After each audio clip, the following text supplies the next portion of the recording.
Happy fantasy football draft season, everyone! With more and more fantasy league drafts happening, we're running an 8-team, one-quarterback PPR redraft mock. On this show, we give respect to the smaller leagues. More importantly, we'll be helping you figure out where players are getting drafted in this format. Coming to you live on Optimus Fantasy, this is Monday Night Mock Drafts with Evan.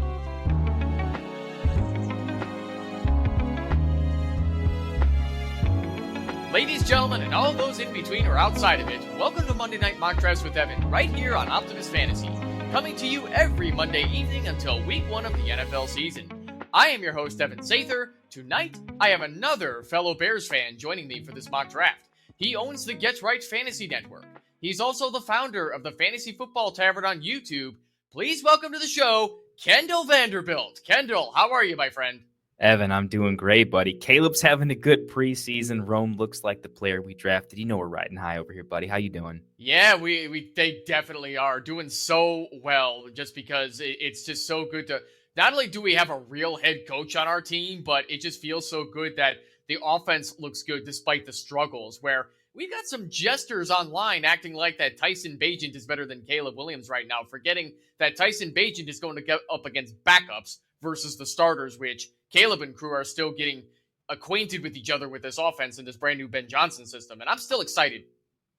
I'm super excited. You know, when it comes to backups and things like that too, you mentioned the coaching, having an adult in the room with some professional charisma that a team can get behind. You know, these are professional athletes that most of them are younger than both of us, right? The mental game, the atmosphere, we all have day jobs, right?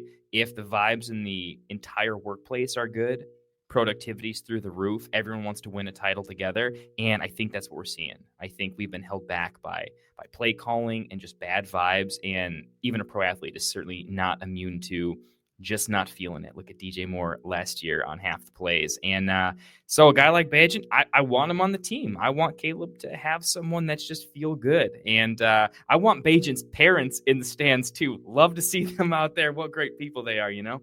I'm so glad Tyson Bagent got paid, man. That guy deserved every penny that he got as being a high-end backup quarterback who actually has an arm that so many NFL scouts just didn't look at him because he was an undrafted former D2 guy.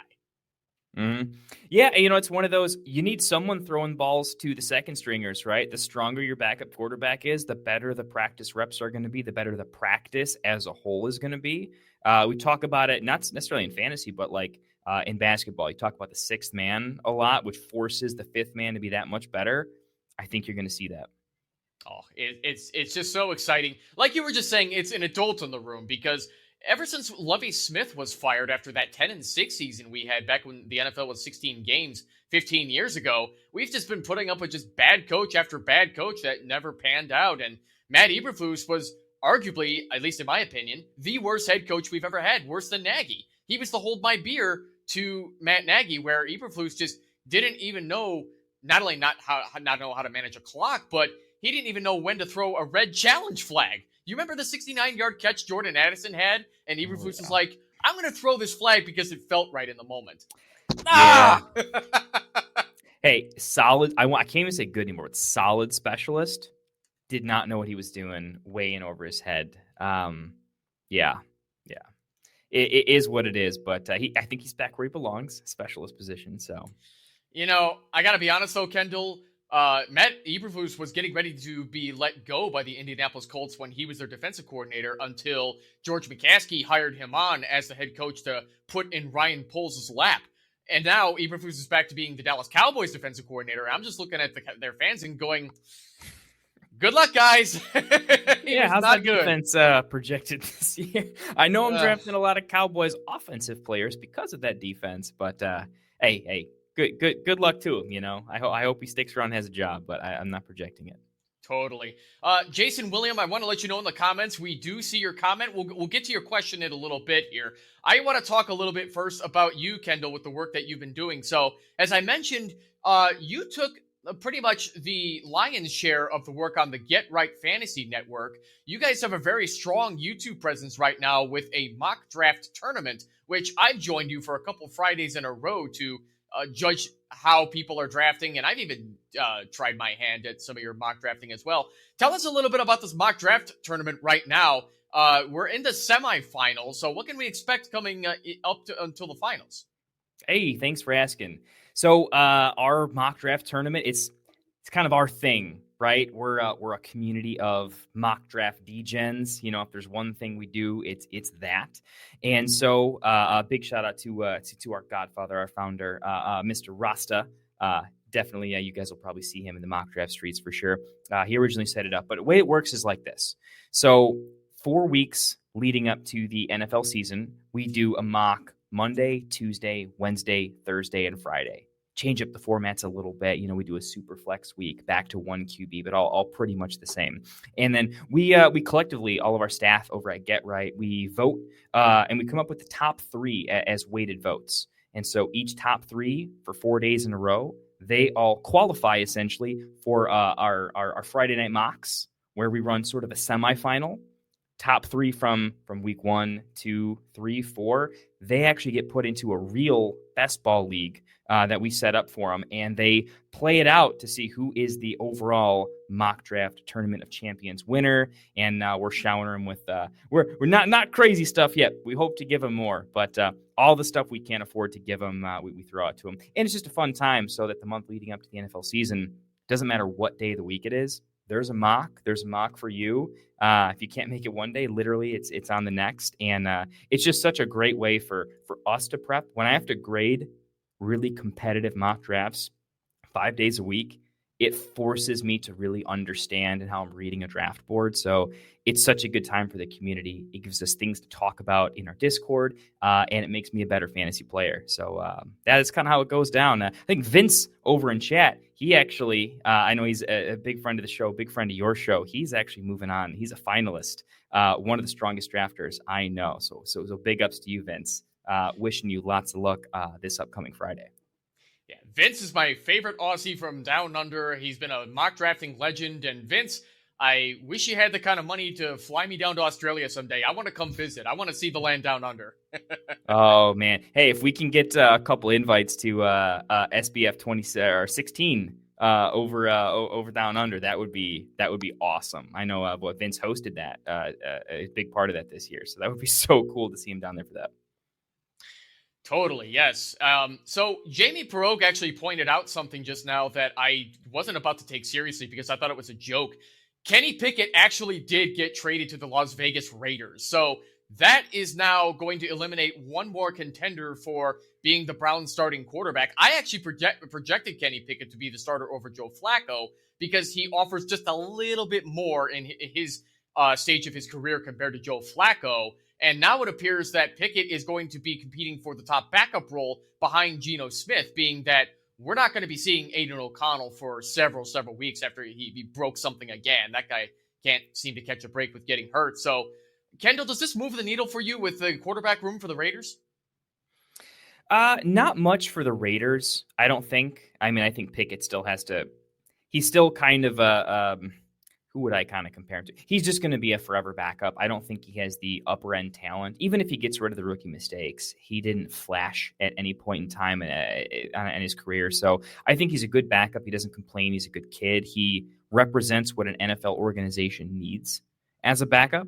And so I think he'll do fine there. The injury made the trade make sense. And the Browns just kind of started collecting. I think they have 5 or 6 QBs trying to make the 50-plus man roster. So they were going to have to, make some cuts at that point, and being able to get, our equivalent of a couple fab dollars, not too much, but getting something for it made a lot of sense. So, yeah, then the Browns, I think, Vince saying there in chat, the Browns have not been great with their trades as of the last couple of years. So I think they finally got some value.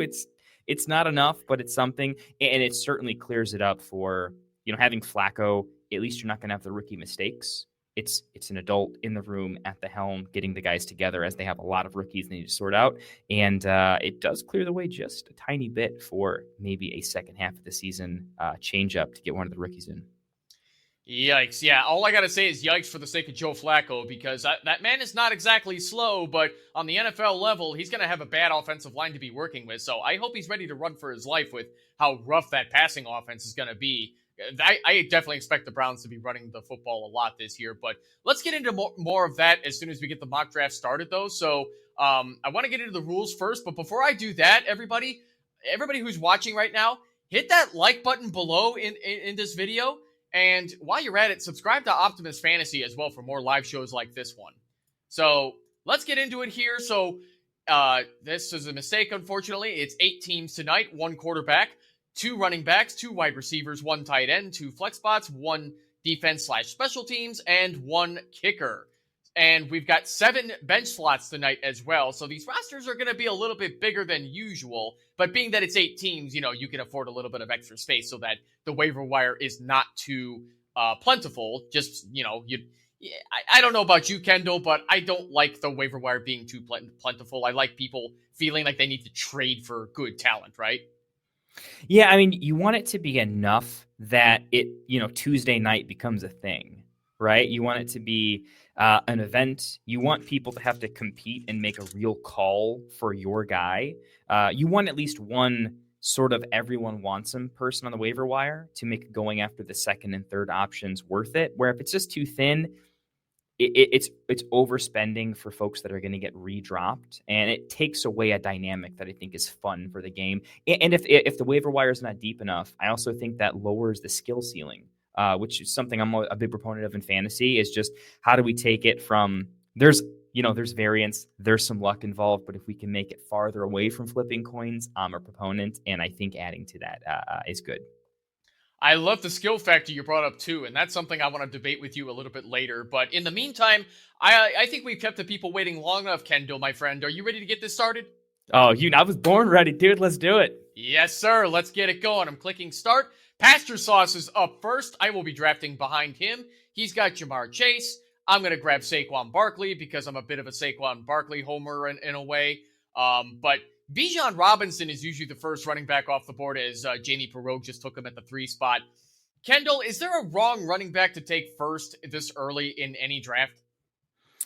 No, I don't think so.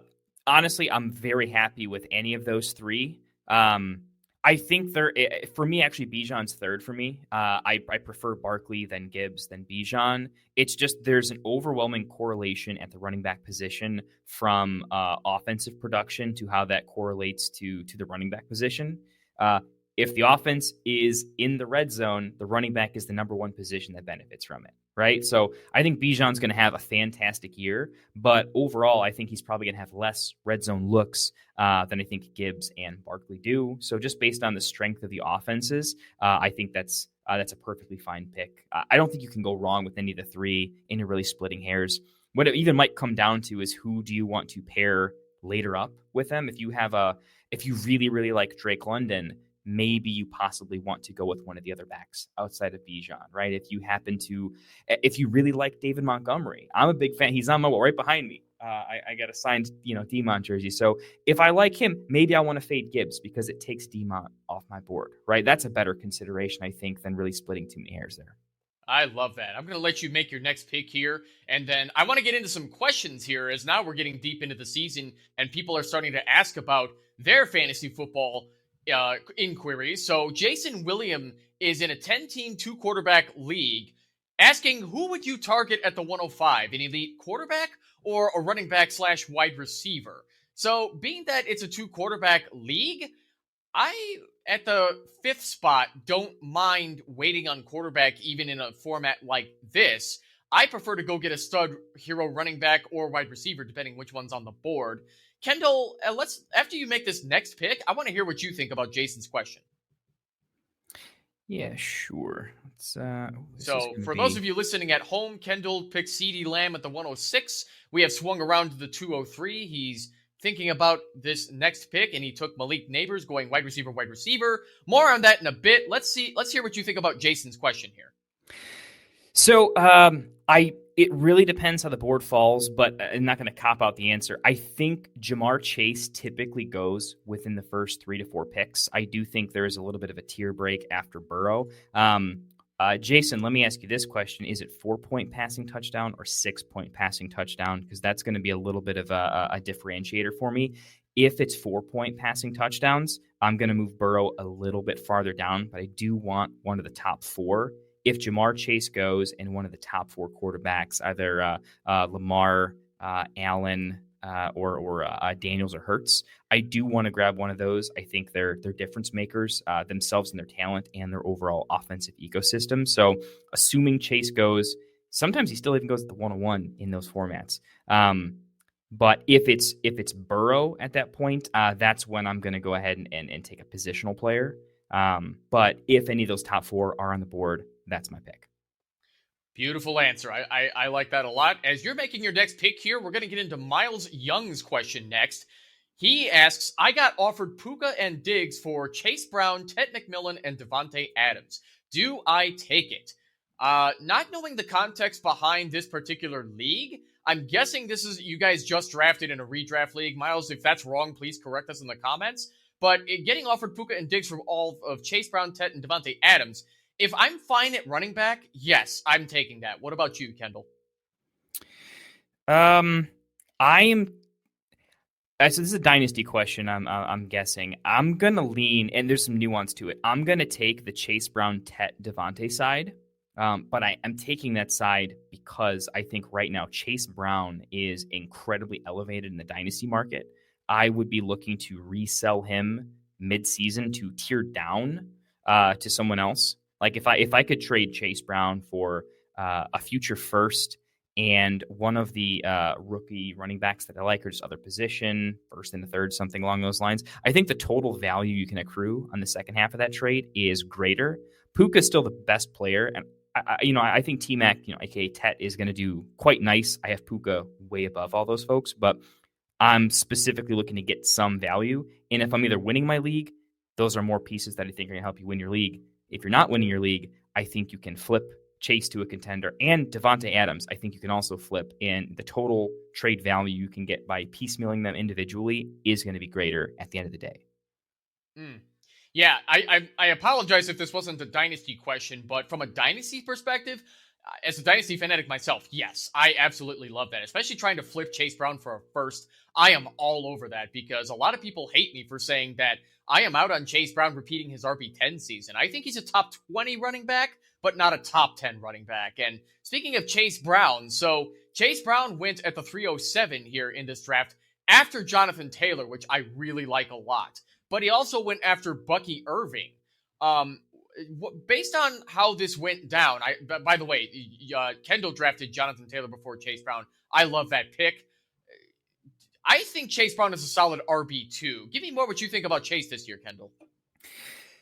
Well, I mean, I scouted him all the way back from college. He was great for the Fighting Illini, where he was used as an absolute workhorse, had a massive dominator rating. He was a 3-down workhorse in college, even though he's a tad bit undersized for the NFL. So I was a big fan. He actually made my league winners video last year. I know everybody on X for fantasy talks about, if you watched me last year when I said so-and-so. So I won't give too many of those takes, but he was like my number one league winner. So I have to throw that out there for sure.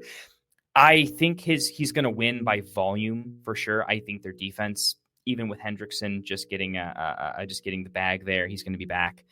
I still don't think they're a team they're going to have to score 30 points to win a game. I think even you saw in the preseason, I think Burrow, he wants to do what he wants to do, but if Chase and T don't have the route set up, I think there's going to be a considerable amount of dump offs to Chase. So in PPR settings, I think he's pretty fantastic.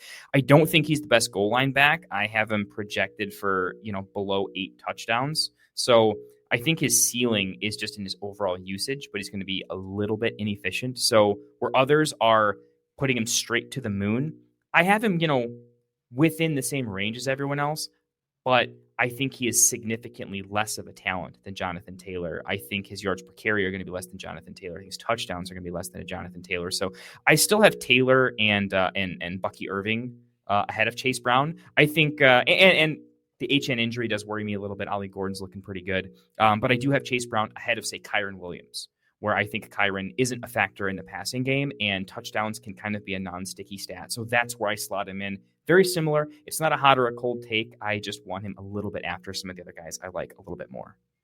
So as you're making your next pick, Kendall, I'll respond with that I think you have Chase Brown appropriately ranked, at least, where I don't think he deserves to be in the RB1 conversation, but I also don't think Bucky Irving deserves to be in the RB1 conversation either, being that Todd Bowles loves Rashad White still, especially as a pass blocker, because Bucky Irving is terrible at that.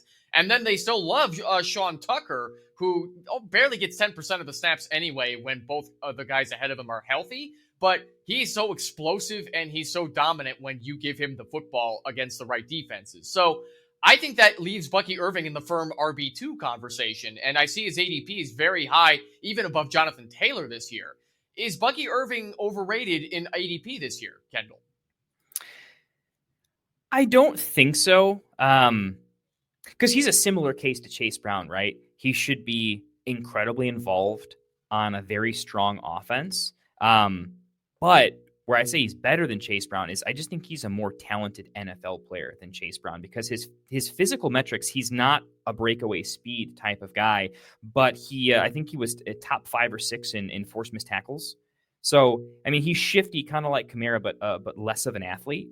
And in an offense where there's just so many other players to account for, the amount of times he's able to get into a favorable matchup one-on-one situation is just very high. And I think Baker has earned a lot of trust in him, specifically in the passing game too, where Baker does not want to become the turnover guy that he used to be earlier in his career. And I think with a little bit of age comes a little bit of wisdom, slightly more dump-offs. I think the red zone opportunities are going to be elite. I think if Evans ever gets banged up a little bit, all of a sudden he's going to be very, very good in the red zone. So it's just an overall combination of he has such a safe floor on what should be a top 5 offense, which at the running back position, if you can project someone for 75+% of snaps in a top 5 offense, they almost never don't finish as a top 12 back. And essentially he's being drafted where I think is more closer to his floor, where actually he has a little bit more upside. So he's just slightly less talented than some of the guys going in his range. And I think you can see that on the field to some extent. So I can agree with your take to some extent where you could move him down a few, but I certainly can't. I can't take Kyron ahead of him. I can't. Jacobs might be an interesting one. I think he's pretty close with Jacobs, but Jacobs is good, has all the volume, has a lot of things. I'd slot him behind Jacobs. Very good, sir. And thank you all so much too for the questions that are coming in the chat too. We really appreciate it this time of year. As Kendall is making his next pick, I want to pull up Juan Pena Jr.'s draft in his 10-team league for full PPR. This is this is kind of a lot to read, but we're going to do it anyway because we are beasts. He drafted Jonathan Taylor, Josh Jacobs, Nick Chubb, Zach Charbonnet, Cam Skadaboo, Travion Henderson, and then the wide receivers are Jordan Addison, Cooper Kupp, Devontae Adams, Christian Kirk, Josh Downs, Deebo Samuel. Tight ends are George Kittle, and quarterback is Kyler Murray. So I think this is a pretty solid team to start the season. What do you think, Kendall? Yeah, I have to agree. I'm looking positionally here. I mean, Taylor and Jacobs, that's pretty phenomenal. Travion is one of my absolute favorite players. I was actually hoping to get him a little bit early. I was thinking about him at the 4-3 where I took Allen. I couldn't quite make the pick there, so that feels quite good. I think Kupp's underrated. Adams could be the one over Puka. And don't forget, Puka does have a bit of an injury history going back to college. So Adams has an even bigger bump. Josh Downs, one of my favorite players in fantasy all around, extremely stable. Kittle could be the tight end 1 this year. The only thing I don't love is actually Kyler Murray. I'm not as big of a fan of. He's a little bit lower in my rankings. And in 10-team, I do think that's a position where the guys available I could potentially see streaming. I'm hoping it's a 4-point passing touchdown. If it's 6, that's the position I'm looking to change up a little bit. But potential 1 at tight end. Guys I really like at wide receiver, specifically with Adams. And great running backs. I think, if anything, we're kind of leaning on we need Addison back from the suspension to be quite good. But I like all the picks there. I would give it probably a solid B+, A-. Yeah, it's closer to the A. Yeah, no, I agree with that as well, especially getting that Nick Chubb pick where now we know that Joe Mixon is going to be missing at least 4 weeks of the regular season, if not longer. Apparently, this foot injury is more serious than anybody's expecting, but the Houston Texans have been awfully hush-hush about the severity of it, which is awfully alarming. It leads me to believe that they're not entirely sure if they're even going to have Joe Mixon this year. but time will tell, and we don't need to panic at this time of year. If you end up drafting Joe Mixon at a discount, at least you can hold him in an IR slot while you go get somebody else who's potentially good on the waiver wire, and then you're all set. So, Juan, thank you so much for the team question. I want to, as Kendall is making his next pick here, I want to move on to Jacob H's question. 8-team, full PPR, $100 buy-in, winner gets 500. What do we think of this drafted team? Quarterbacks, Burrow and Murray. Running backs, Derrick Henry, Chase Brown, Alvin Kamara, Tyrone Tracy. Wide receivers, CeeDee Lamb, Puka Nacua, Cortland Sutton, Jerry Jeudy. Tight ends, Travis Kelce and Tyler Warren. I also like this team in an 8-team league. I think if anybody has a team that looks similar to this, they're off to a really, really good start. So, Kendall, now that you made your next pick, what do you think of this team? Let's see here. Let's see. Love me some Burrow. I mean, definitely love that. So we've got Henry, Chase, Kamara. That is ridiculous. CD, Puka. Yeah, so this is pretty fantastic. This is definitely an A draft here. We have the onesie positions matter, right? I'm a huge fan of Warren. I'm actually probably going to be my next pick when he comes up on the board, actually, to tell you the truth. So I think Kelce and Warren pretty much lock up a top 5 position for you. The real important thing here is the CD Puka. Wide receivers, as much as I like value on wide receiver later on, I think specifically an 8-team, it's much easier to draft just a crap ton of running backs later on and find value there, where just, a guy that's going to finish as a top 24 wide receiver might not have any shot at being a top 10 wide receiver, or that can change week to week at running back. So the first thing I'm looking at in 8-team is, do you have elite onesies, and are you elite wide receiver over running back? I do see that here. I think that's the structure that you want in this format, and they pulled it off. So from build pick order standpoint, solid.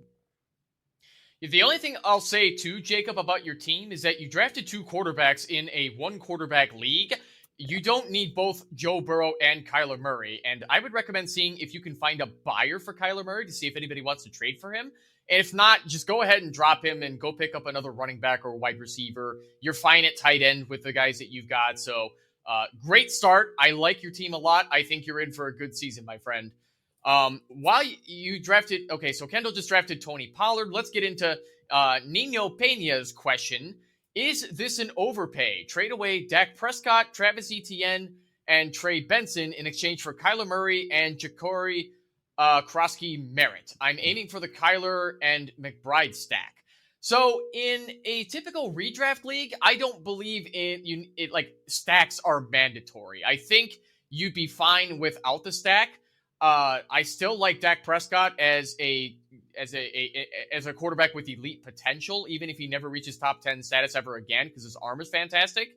And I don't love having Trey Benson on the bench, being that he's essentially going to be handcuff quality with very minimal value. But I also love Travis Etienne. I don't think you need to buy into the JCM hype this badly. What do you think, Kendall?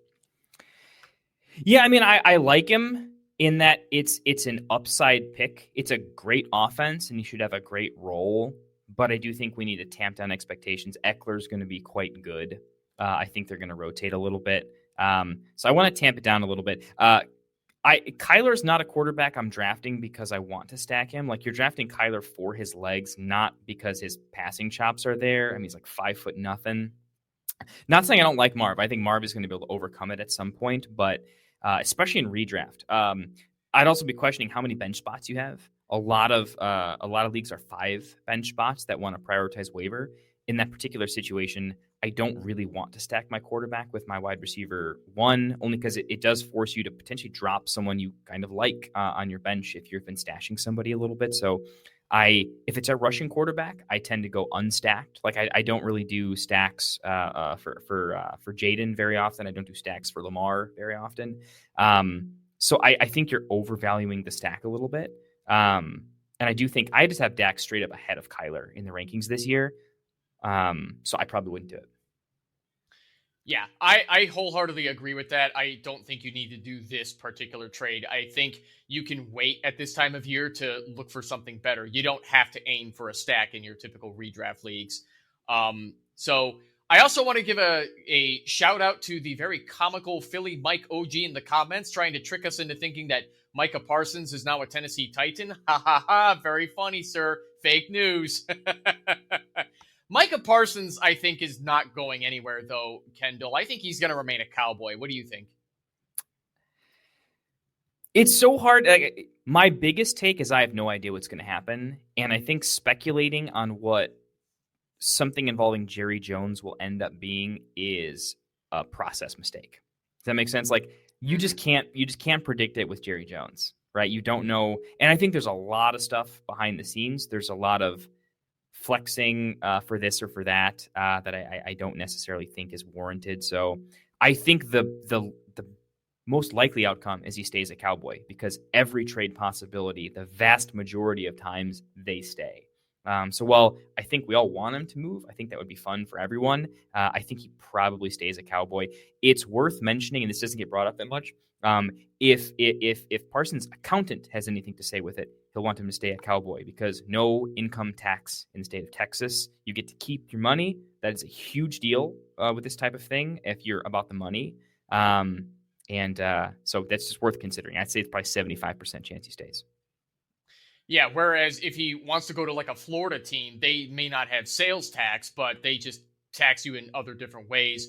I don't have all the. I don't know why I decided to mention that as well because I haven't been to Florida since 2002. So if anybody living in the state of Florida knows, definitely let me know. But as you're making your next pick, then Kendall, I also want to mention another team that Nino Pena also brought up too in a 12-team league. He had the 101. Brock Purdy, Drake May, Jonathan Taylor, Kyron Williams, Tony Pollard, Travis Etienne. Which Hunter would that be? I'm guessing that's Travis Hunter. Yeah, probably Travie. Yeah. Jamar Chase, Cortland Sutton, DJ Moore, Egbuka. I'm forgetting his first name for some reason, and then Keenan Allen, and then having Tyler Warren at tight end. I think that's another solid team for being from the 101 in a 12-man league. What do you think, Kendall? Probably favorite team this year. So from the 101, so Purdy May, one of my favorite combinations there for sure. Is this 2 QB league? It's got to be 2 QBs lifting Purdy May, I think. Yeah, I was gonna say the same thing. Where if it's only a 1 quarterback league, yeah, you don't need 2 quarterbacks. Pick one of them to either trade or drop. Yeah. JT kind of Pollard, big on my board this year. ETN. Well, I guess Hunter is probably not the Hunter we're thinking of. Jamar Sutton, DJ Moore, Egbuka. Sorry, he meant it's Jaquez Hunter, the Kyron Williams rookie backup. Yeah, because he got Kyron on the team. Yes, that's his handcuff there. JT Kyron Pollard, really, really nice. This is a 12-team league as well, too. That changes things a little bit. Wide receivers are fantastic. I always look through about 4 wide receivers there. Tyler Warren is, I think, my favorite value at tight end this year. I think he's like a lock for top 6. I think Warren is probably going to have a better season than Laporta does, to be honest, with Tesla coming into his own. So specifically, the fact that he went later at tight end to get value elsewhere. Any draft where you have Jamar Chase and you didn't sacrifice other positions is huge. Sutton set up for a pretty big year. I'm a little bit down on DJ Moore because I'm so big on Rome, and I think Egbuka is going to be fantastic. So your RB3 is extremely good in stabilizing. Drake May is one of my favorite players this year. I think this is an A- for me. Like a lot of good drafts, I'm between A- and B+. And this is firmly in the A- tier. This is really solid. A lot of the value picks are my favorite picks. Yeah, for sure. And the last thing I'll say, Nino, about this 12-team league draft that you just had, I don't believe in drafting handcuffs if you have shallow benches and shallow rosters. You don't necessarily need the rookie Hunter backing up Kyron Williams just in case something happens to Kyron. You can absolutely do better without the dead weight trying to find like a backup running back in the middle of like a 2-back committee. So I don't know where you drafted Hunter, but I would consider dropping him for somebody who's at least going to get a little bit of standalone value as opposed to a handcuff where I don't expect Hunter to be getting any solid work because it sounds like they still want Blake Corum to be taking change of pace duties behind Kyron Williams. Is that what you understand as well, Kendall? Yeah, it's pretty much my exact same take. Honestly, I don't have a ton to add there. I think you kind of took the words out of my mouth. With that being said, let's move on to Jacob H's next question as well. 10-team full PPR $50 buy-in quarterback, Lamar Jackson, running backs, Jahmyr Gibbs, Chase Brown, Aaron Jones, Tyrone Tracy, wide receiver, Nico Collins, Garrett Wilson, Xavier Worthy, DK Metcalf, Chris Olave, tight ends, TJ Hawkinson, and Evan Ingram. I like this team a lot too. You guys are crushing it in these drafts. What do you think of Jacob's team here, Kendall? Gibbs, Chase, Brown, Aaron Jones. So through 3 we like. Nico Collins, Garrett Wilson, Xavier Worthy, DK Metcalf. Let's see, tight end. I think a little bit to be desired. I don't love taking Hawkinson and Ingram just because I think they're like the same player where you can stream, not necessarily the same quality, but I either would have gone later or I would have gone earlier. So from a draft perspective, that's where I would probably say it went a little bit off. But we do have, QB 1-2 plus a ridiculous RB room. I'm not as big of a fan of Nico Collins, and Garrett Wilson introduces a lot of risk, but I'm big on Worthy and DK this year. So through those, and I think those are players you're going to know when to start them. Either the offense is good or bad for DK. You're going to know either the offense is good or bad for G-Dubs, and you're going to know. So they're the types of players, if you're going to stack multiple good players, and you always do in 10-team, you want players who you're going to know if the offense is good or bad from day one. And so if you're going to go elite at quarterback, having a little bit to be desired at tight end is okay. TJ Hawkinson specifically is going to benefit quite a bit from the Addison suspension. I think he's going to develop good chemistry early on in the season, which probably will correlate into more trust as the season goes on. I do like this quite a bit, very elite. I probably would have gone a different way with Nico Collins. I don't love Nico and Garrett Wilson together, so maybe I have to give it a B+, just because I've got to trim somewhere. But it is a very good draft. It's stable. It's a playoff team. Yeah, definitely. As you're making your next pick here, I have to comment that you seem to be the lowest on both TJ Hawkinson and Evan Ingram that I've heard on this show and just reading from other people in general, because I am in love with both of these tight ends this year, where TJ Hawkinson, I don't believe is a consistent play because the Vikings definitely do love to target the wide receiver more. And Hawkinson got hurt during J.J. McCarthy's rookie year too, where, obviously McCarthy didn't even get to suit up, but Sam Darnold didn't even get to target Hawk much either, but Evan Ingram, I firmly believe, is potentially a top 5 tight end. And getting in Sean Payton's system, I can't wait to see what he can do on the Broncos. So do you just disagree with me on that about what I think of Ingram, Kendall? So there's a difference between do I like the player and situation versus I have to go hardcore on the metrics on fantasy points and how fantasy points go from tight end 1, 2, 3, 4, 5, 6, down to 12, down to 24. And here's the thing. When they look at the makeup of that offense, you can't be in on J.K. Dobbins and R.J. Harvey and Nix and Mims and Sutton and Ingram. If you are, Bo Nix needs to be going as your RB3. Bo Nix needs to be Joe Burrow if you're that in on all those players. So my question almost back to everyone who's in on Ingram is, so you hate Sutton, right? Or you hate Sutton and Mims. Something has to give because Bo Nix is a rushing quarterback that does not project to be a high passing volume quarterback. They have a good defense. They should be a winning team who doesn't need to put up a lot of points. And they have a fantastic running back room where they can run the clock out, slow the number of plays down, slow the pace of play down. And that just doesn't lead to a whole lot of pass attempts. And so that has to go somewhere. And when you have a really good running back room, you tend to have your tight ends blocking a little bit more than specifically on the field as route runners. So I think Ingram is going to be efficient. I think in leagues where you get points for first downs, he's going to pick up some points. But I think he's going to play like the Tyler Lockett role at tight end, where he's going to catch the ball and fall down. He's not going to have a strong ADOT. He's going to have low red zone targets because Sutton's too good there, and so is R.J. Harvey, and so is J.K. Dobbins, and Bo Nix can run it in. There's just not enough pie left for me to give Ingram enough to give him. He's in that middle end of tight ends where it's like they're all going to score about the same. He doesn't have the upside that, like, I don't love Travis Kelce, but there's a much bigger upside if he hits, right? There's a bigger upside on Colston Loveland. There's a bigger upside on Warren because they can be a 20% plus target share. I just don't see Ingram as 18 plus.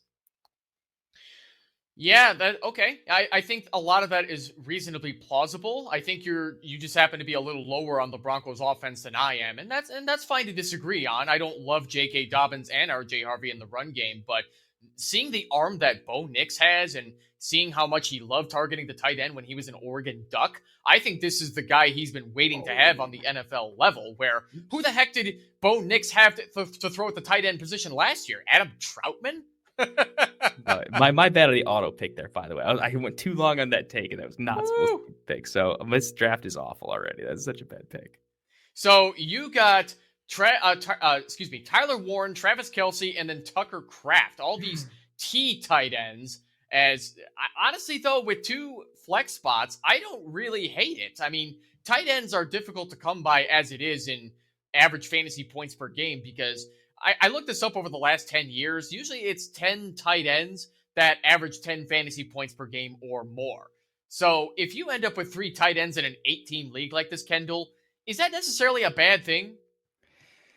Well, I mean, look, he was in my queue. He was in the wrong order. So, like, yeah, if you gotta own him, Tucker Kraft, I at least think, like, if I have to make a case for it, and I don't want to, but if I have to, right, he's the tight end out of everyone left that I want to own for sure. Because it's not that his ADOT's crazy, but his yards after catch are really good. We know that Reed can't stay healthy. Golden should be a larger ADOT, but not necessarily a tremendous PPR guy that's getting peppered with 10 plus targets a game. I do think there could be a midseason trade there. It's just they're wide. They have a lot of wide receivers, but half of them are healthy at a given time. There is a very real world where Kraft plays the TJ Hawkinson role really well, but has better yards after carry. And I think the NFC North also it projects to be a division where you have to put up a lot of points. Detroit's probably going to be a top 5-10 offense, right? The Bears look to be significantly more improved. The Vikings have all the weapons in the world, and if Kevin O'Connell at the helm, they tend to be a pass-heavy team, and I think they're going to need to be. So in their in-division games where they have to do that sort of a thing, I do think that Kraft could benefit quite a bit. I was actually in a discussion the other day where I was talking about snap share amongst the wide receivers in Green Bay, and one of the biggest take is the guy that's going to have the biggest snap share out of the entire pass catching group is Tucker Kraft, because everyone else is going to get rotated around, and he is always going to be on the field. And you can't score points if you're not in the field. So a lot of reasons to like. It's funny to hear you say that too, because Tucker Kraft pretty much was the top target getter last season on the Green Bay Packers, and they did not have a Matthew Golden. And to be honest with you, I don't even think that's going to change with the addition of Matthew Golden, because I think he's straight up replacing Christian Watson in that offense, where Tucker Kraft, to be honest, like a lot of people treat him. Do we have IR spots, by the way? Yeah, you can assume we have IR spots in this draft. Sweet. So Tucker Kraft only got 70 total targets last season, which is kind of crazy, being that he was pretty much the most consistent safety blanket and reasonable red zone option for Jordan Love, and I don't see that changing this year for the Packers. Yeah, I tend to agree. I just think the Packers' offense in general is going to be a lot better than people think it is. Their quarterback was injured a lot last year, and it affected a lot. I think like Jacobs had such a good year last year because they had to. I mean, if that offense just throws 100 more passes, just all the pass catchers are going to be good for sure. Yeah, I am in. Jamie Perogue also has another question for us. Should I draft Kayshon Boutte and Elijah Moore and then name my team Dicker Booty Moore?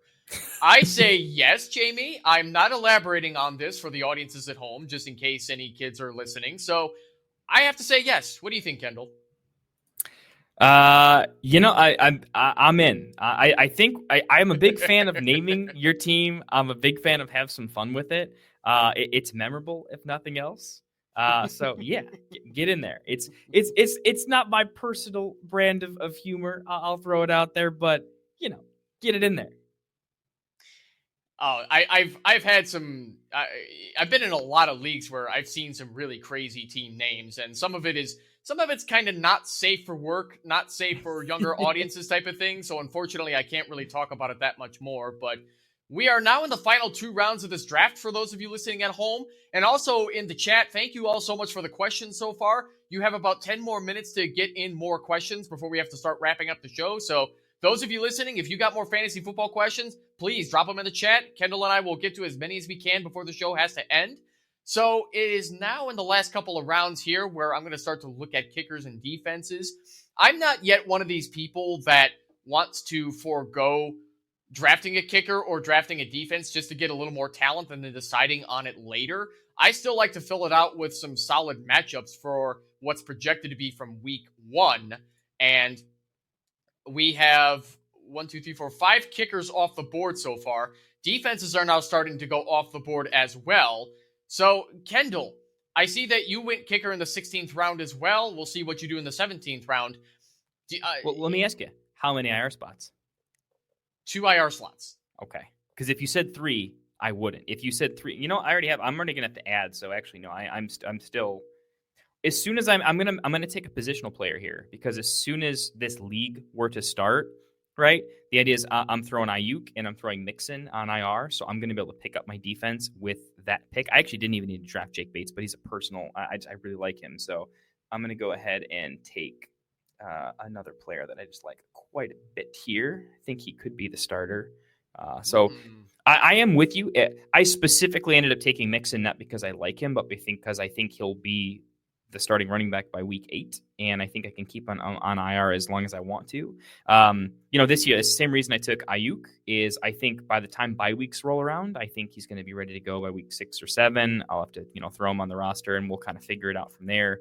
Just pretend Tucker Kraft was a wide receiver that I like. He's probably going to be Mims or something along those lines. But I do agree with you, though. Generally, if it's a 12-team league, I'm just going to draft the kicker and defense if I have to, right?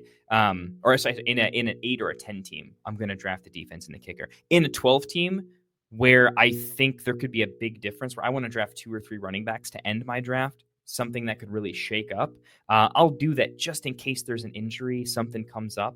I might draft a kicker if it's between those two. I'm just going to stream defense. I think one of the bigger mistakes you can make is I'm going to draft an elite defense, but if that elite defense has a bad week 1 and 2 matchup, I think that can be given up points. That could potentially turn a win into a loss.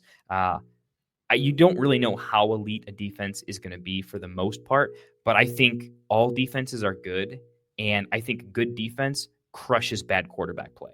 So I'll take the league's worst defense if they're playing against the league's worst quarterback all day, every day, and that's what I'm chasing. You might quite possibly be the first person I've heard to say that Dylan Sampson could potentially be the starting running back in this messy Cleveland Browns backfield, being that Quinshon Judkins, I have not heard him sign his second-round contract offer yet. The Browns have not finalized that with him at this time. But once he does, he's definitely taking over that backfield, being a second-round draft pick. But Dylan Sampson looked really good in the preseason as well, and Jerome Ford is terrible from under center. He's only good from gun formation, so I don't think I really want to touch anybody outside of Quinshon Judkins in this backfield unless I absolutely have to, where you just grabbed Dylan Sampson in the 17th round, the very last round here. So kudos to you for getting some late round value that you should have some standalone value. I think so. To your point, I think he's the better all-around back compared to Ford for sure. Ford is going to start. He's the veteran. He understands the offense. He's the incumbent, not just the veteran. So he also understands the coaching staff. He understands the organization. Sampson has to learn to become an NFL player. But I scouted Dylan Sampson heavily out of college. I loved his profile. I think he's a better pass catcher than people give him credit for. I think he's lightning in a bottle. He's shifty. He was my version of Bucky Irving this year, except he's faster than Bucky Irving. I think he's got speed, he's got shift. This is an offense that's going to struggle to put up points, and I think he's like their mini Kenneth Walker, where this guy can hit a home run. He's going to be good in a lot of different aspects of the game. And I think Quinshon's the better player, unquestionably, right? But there's risk there. The Quinshon situation the case was dropped due to lack of evidence. Not because no one thinks he did it, right? What? Yeah. OJ was innocent too. So, you know what I mean? And here's the thing. What do you know about off-the-field issues in the NFL? It's the same thing as soft tissue injuries. If it happens once, the likelihood it could or will happen again is up there. and it's not what you want to hear. That early on as a rookie, that is a horrible sign about the company you keep and things that could happen. And as a rookie, going through a lot of things, unsigned contract still, the chances that gets to his head, gets to his training, get to his overall availability, the NFL is a league of great parity. One of those players has been playing with the team and looking good in practice and on the field, and it's not Quinshon. And so for those reasons, I think there's a lot of smoke behind, Samson could be the 1A until Quinshon earns his place as an NFL player. Is he talented? Absolutely. Does he have to work on the rest of it? Yeah, he does. You know what I mean? There's a reason that everyone drafts in a particular order. It's rarely how they finish, right?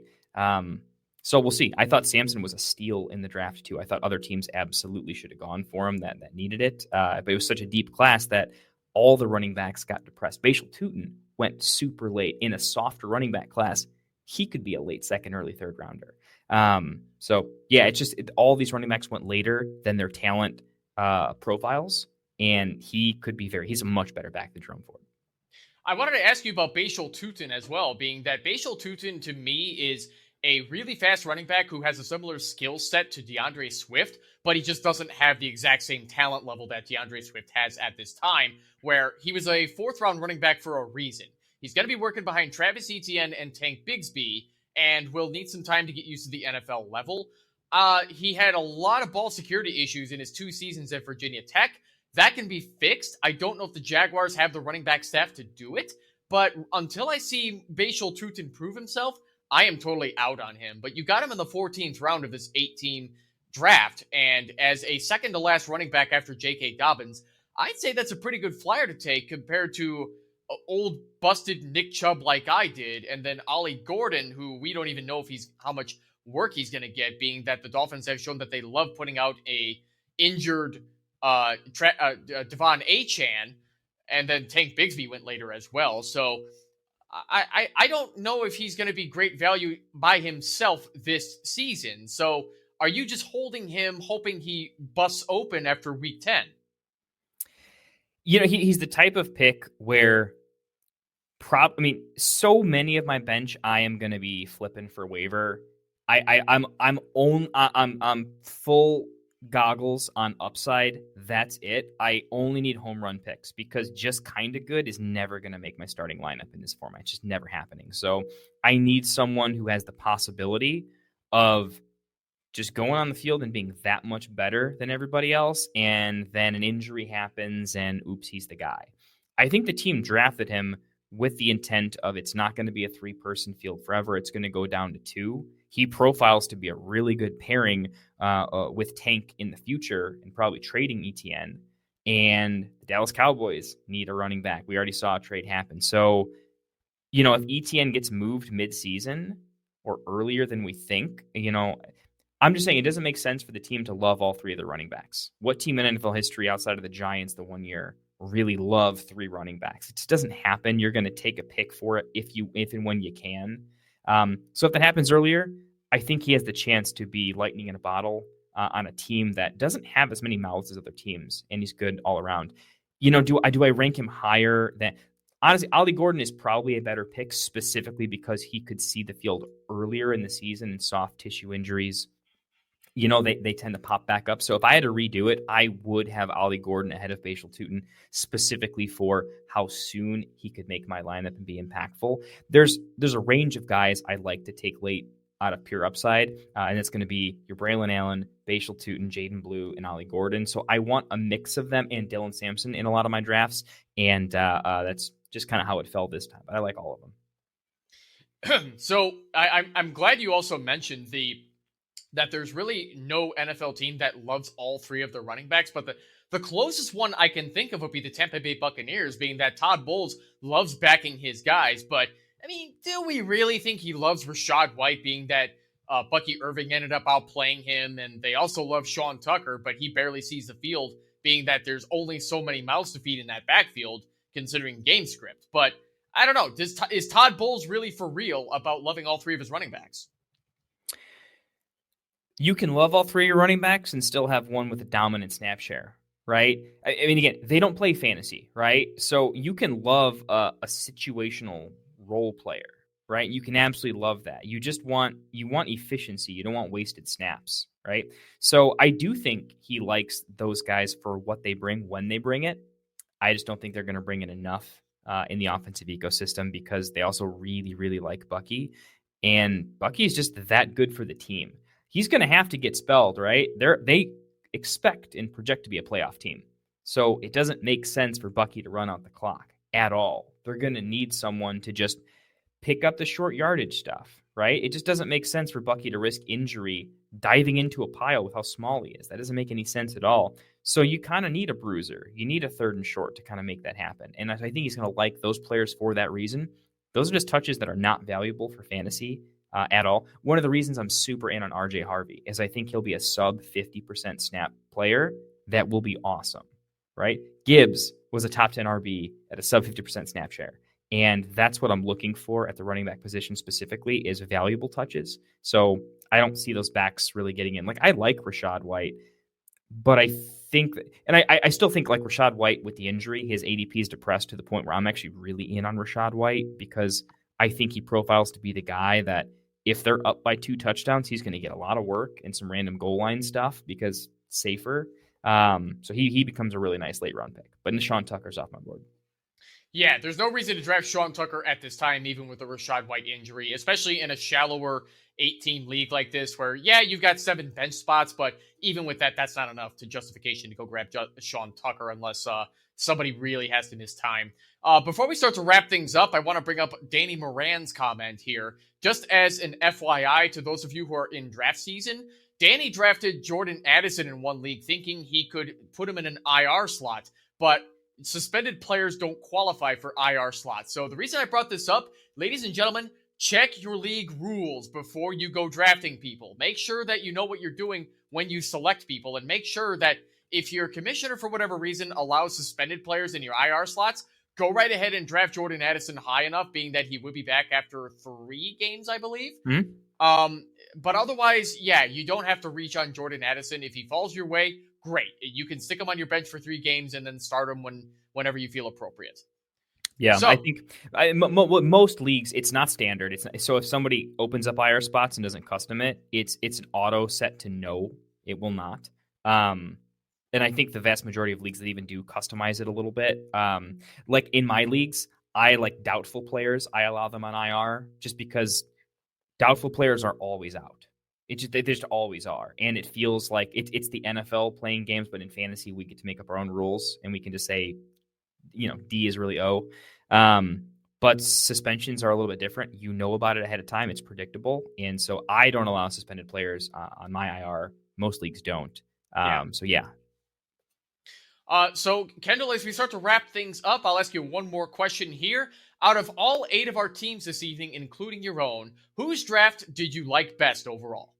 Definitely not mine, for sure. I was spending way too much time trying to chat with you and answer questions. I would have done it a little bit differently. Honestly, if I could even like redo it, I would have taken Bowers and 2 over Neighbors to be elite there.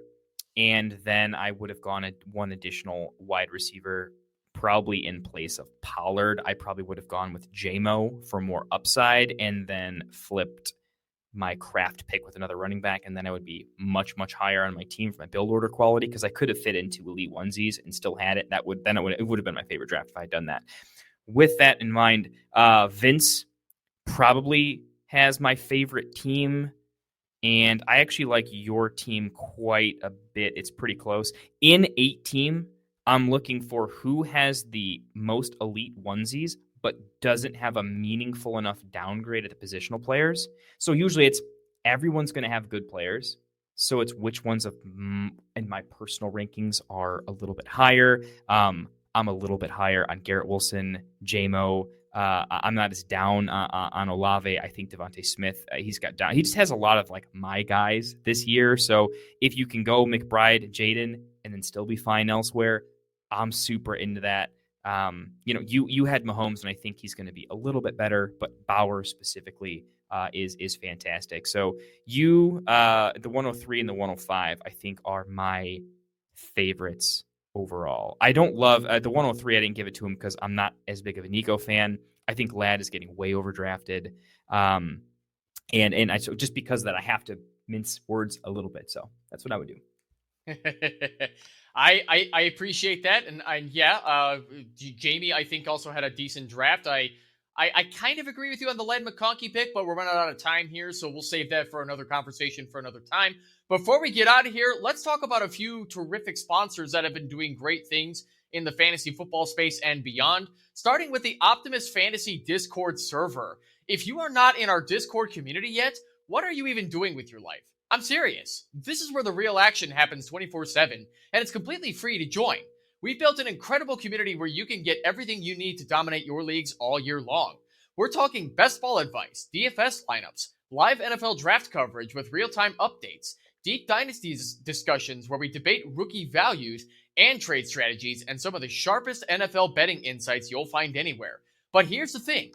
It's not just about the content. It's about the community. You've got thousands of fantasy fanatics in there sharing advice, breaking news, celebrating wins, and yes, commiserating over those brutal bad beats. Whether it's 2 p.m. or 2 a.m., someone's always in there ready to talk ball. Check out the link in the show description now. It takes 30 seconds to join, it's completely free, and I guarantee it'll level up your fantasy game. Come hang with us. Also, Fast Draft Fantasy. Alright, Fantasy fam, let's talk about Fast Draft. They're absolutely revolutionizing the best ball game right now. They just dropped something called the Rabbit, and this is a game changer. We're talking about a true 15-round best ball draft that includes quarterbacks, no kickers, no defenses, just the positions that matter.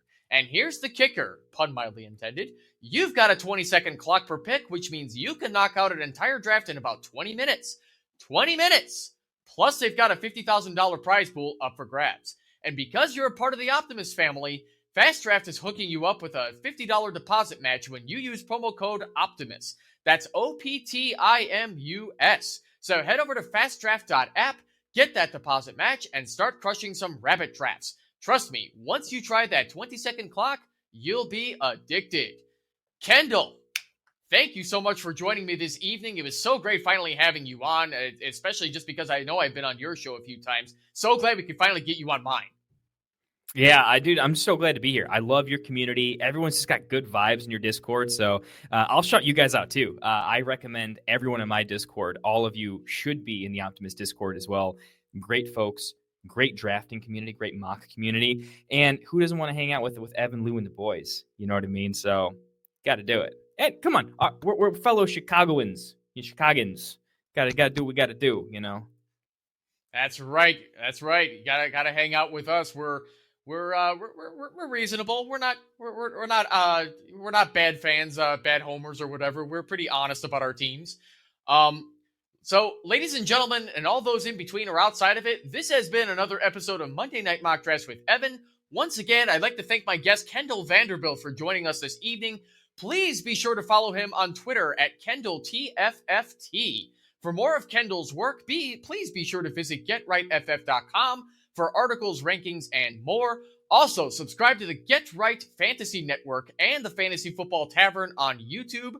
Also, as Vince Mapstone pointed out, join the Get Right Fantasy Network Discord server while you're at it. Kendall, tell the people what else you have coming up over the next few weeks or months that people should be checking out. Sure. So anyone who's a fan of my personal channel, I shelved that a little bit to do a lot of fun stuff with Get Right. Running the mock draft tournament, streaming every single night for like 3 weeks was crazy. Super fun, though. What you can expect on my channel coming up and a few of our others as well is I'm going to be dropping videos literally as soon as tomorrow I'm recording. I'm going to do a video almost every day for about 2 weeks. We are going to do my redraft values, busts, sleepers, the best and worst pick, according to me and our team for most formats. Just kind of all those, draft ranking kit type of stuff, all for free. You're going to see those videos coming out, about 30-minute videos coming out pretty shortly. So I'd say look forward to that. And if you have particular questions on the clock in a slow draft, I usually write a good paragraph in the Discord. It's not a 2-second answer. It's, I'm going to tell the kids, you got to wait a second. We got fantasy talk over here. So if you have questions in the Discord, you are going to get way more than you bargained for free over at our Discord as well. I'll probably hop over in the Optimus Discord and do that too. So that's what we got. Absolutely. Glad to hear it too. And also, thank you to everybody who joined the mock draft this evening, because it is darn near impossible to do a mock draft show without folks like you mocking with us. I am sad to say that tonight's episode was the 2025 season finale. With week 1 of the NFL season upon us next week, Optimus Fantasy will be transitioning this Monday night show with this exact same time slot into a waiver wire show starring me and our fearless leader, Nate Paulvote. Stay tuned for more details on that. Monday Night Mock Drafts with Evan will return in the 2026 offseason. The exact date has yet to be determined. Please be sure to follow us on Blue Sky at OptimusFantasy.com. That's the handle. This has been Monday Night Mock Drafts with Evan here on Optimus Fantasy. Have a great night. I'll see you all soon on the Waiver Wire Show. Take care.